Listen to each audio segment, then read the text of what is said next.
Good morning and welcome to America's Home Cooking.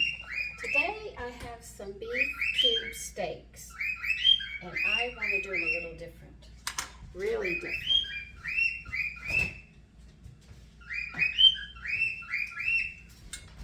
Remember the rub that I used for the pork loin fillet and I had made into sandwiches?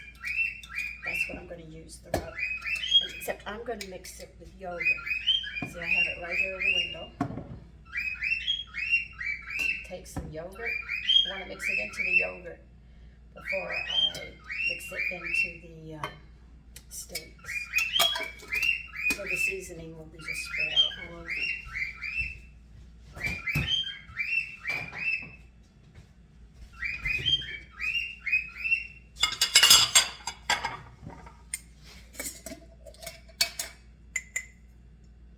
It's going to be spicy, but it'll be nice. So 1 tablespoon, I think I'm going to put 2 tablespoons in because I want to give them a lot of flavor on this, okay? So we're talking about 2 tablespoons into about 1/4 of a cup of yogurt, maybe 1/3 of a cup.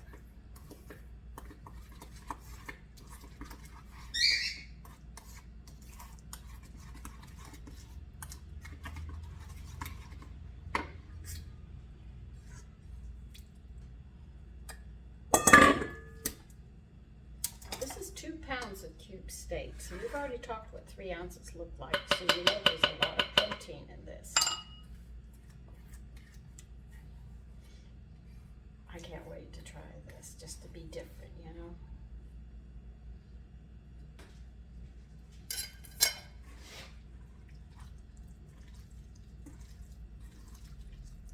You're going to coat them completely into this yogurt. Now the flour that I'm using, you know the flour I've been collecting and wheat germ when I've been doing frying and stuff. I sifted it and it's all in here. I've got a lot of it. So that's what I'm using. I'm not using a special flour. I had made rolls, muffins, biscuits, and I just took all the flour. What did I use the wheat germ? Oh, and I had fried something with wheat germ, and what I had left over, I just threw into a bowl and put a plate on it, you know, so nobody or insects could get into it. And when I got enough, or when I'm going to fry, I always reach for it. So so it's already got some seasonings in it as well, so this should come out quite good. Now you don't want to use too much yogurt because you don't want it to really run off. You want it to stick to the meat, as you can see like I've done, see? That's how you want it to look. Now we're going to fry this up in butter and oil to give it a nice flavor to go with the spices that we have there.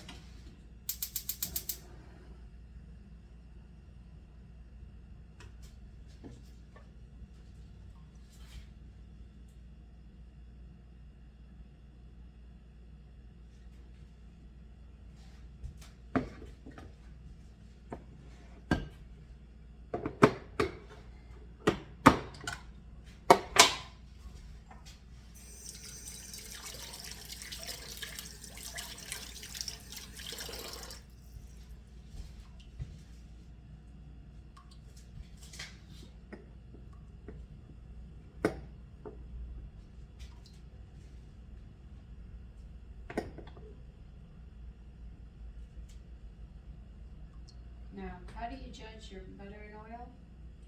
If you want equal amounts, put equal amounts. If you want the butter flavor to stand out a little more, add a little extra butter, so you have more butter than your oil. If you just want a hint of butter, then add more oil.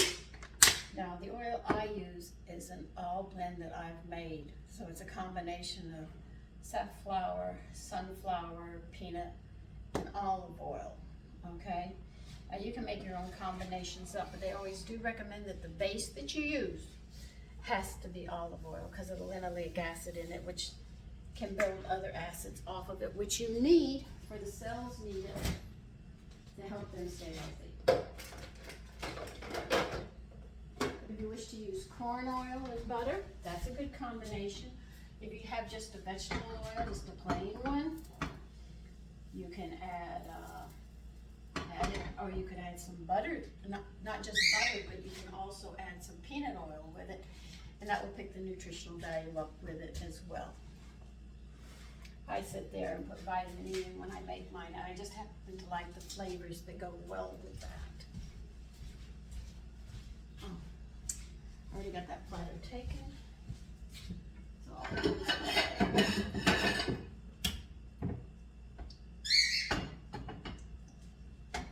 So there's many different combinations that you can use. Canola oil I wouldn't recommend because they're finding out that the body has very very, very little of it in the body. It's not one that you would put a lot in, as they would say. But some people like it, and so, I guess it's each unto his own. It's just like the kitchen. Your kitchen, your way.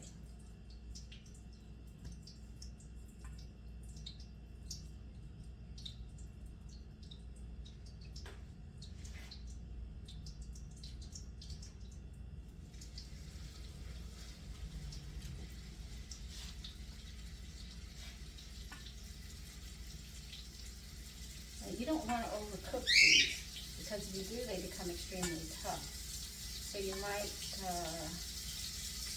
don't get carried away with cooking them, let's just say. Some people like them medium rare, some people like them, well done, but you do them to overcook them because they're already cubed. A lot of nutrients will leave.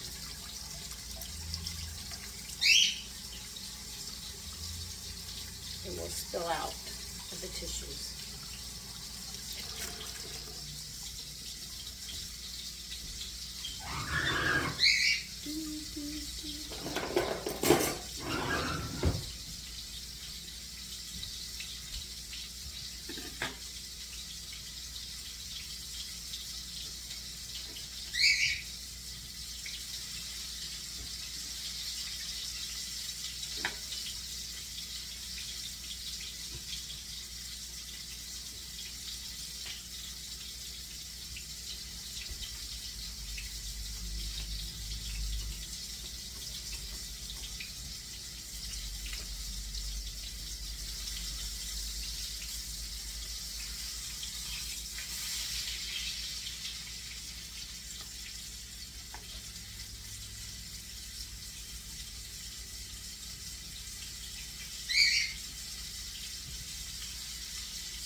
Where you put your chicken.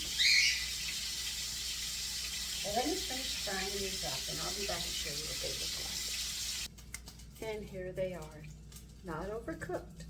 Just very careful, because you don't want to burn the seasonings, and then you lose the flavor. That's the balancing of cooking, and you start seasoning. If you burn the seasonings, you don't have that flavor that you're looking for your meat. But if you sit there and undercook it, you get the rawness. So you've got to hit that happy medium where the herbs aren't burnt and the meat is done. Take care. Have a lovely day.